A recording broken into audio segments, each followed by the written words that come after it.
इस वीडियो में हम सवाल को करेंगे और ये सवाल नंबर है 17। ठीक है, क्वेश्चन नंबर 17 में कहा गया है an heater of resistance 8 ohm draws 15 ampere from the service main 2 hours. Calculate the rate at which heat is developed in the heater. ठीक है, बेसिकली यहाँ पे कह रहे हैं rate at which heat is developed. इसका मतलब क्या है, हमें मालूम है पावर क्या होता है, रेट ऑफ हीट एनर्जी। ठीक है, यानी हमें क्या निकालना है, हीट नहीं निकालना है, पावर निकालना है।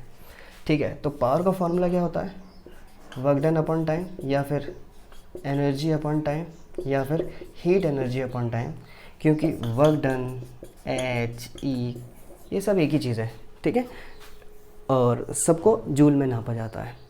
हमें क्या चाहिए, हमें चाहिए हीट, और पावर को अगर हीट नहीं मालूम है तो दूसरा फार्मूला भी यूज़ किया जा सकता है, V इंटू आई। ठीक है, पर इत्तेफाक की बात है यहाँ कि V हमें दिया नहीं गया, एम्पियर दिया गया है। तो हम क्या करेंगे, ये जो V है इसकी वैल्यू को चेंज कर देंगे। तो V कितने के बराबर होता है, by ohm's law V equal to I R. तो यहाँ पे आई आर लिख सकते हैं, और हमें पता है I into I, I square R होता है। ठीक है, तो पावर की वैल्यू क्या हो जाएगी, आई जो कि दिया गया है 15 और आर जो कि दिया गया है 8।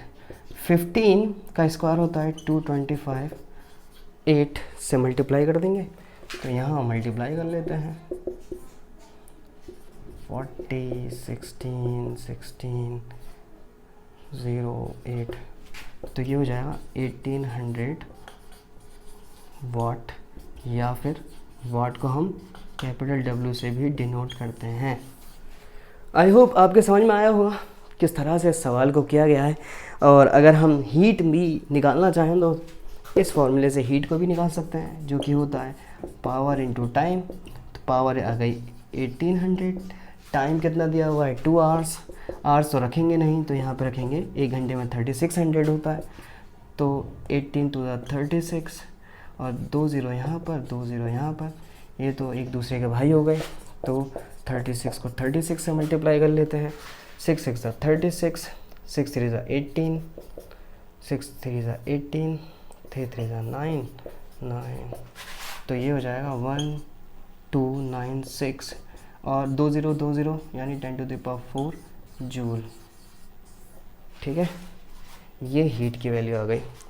हमें पूछा था कि the rate at which heat is develop, यानी पावर पूछा था, तो ये जवाब है इसका, ये मैंने एडिशनल में कर दिया है। ठीक है, और इस चैप्टर से रिगार्डिंग सारे सवाल को आप देख सकते हो, जिसको इसी तरीके से मैंने समझाया है बहुत अच्छे से, और नोट्स भी आपको मिल जाएंगे, थ्योरी भी मैंने कंप्लीट की है, हर एक टर्म्स को डिस्कस किया है। तो प्लेलिस्ट आपको मिलेगी, डिस्क्रिप्शन में लिंक दे दिया जाएगा, और एंड स्क्रीन पे तो आ ही गई होगी बहुत सारी प्लेलिस्ट। तो मिलिए मुझसे अगले चैप्टर को लेकर अगली वीडियो में।